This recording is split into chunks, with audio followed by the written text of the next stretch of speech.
Me gusta mucho lo fantástico dentro de un contexto realista, porque realmente es como que le da más, le da más fuerza realmente al elemento extraño que si está ya dentro de un elemento de un mundo fantástico, ¿no? O sea, Eduardo Manos Tijeras, por ponerte un ejemplo, eh, dentro de su universo era más coherente que si tú colocas a Eduardo Manos Tijeras en el universo de La Soledad de Jaime Rosales, ¿no? O sea, Yo no me considero nada y además mi cine a mí no me gusta, o sea, porque lo conozco mejor que nadie, entonces digo, hostia, ya viene esta cagada. El formato digital democratiza el cine de la misma manera que los bolis democratizan la literatura.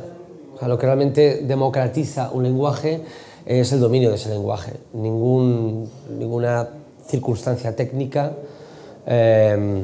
va a hacer que se masifique la producción de películas, o de la misma manera que no hay escritores de novelas en cada piso de cada edificio.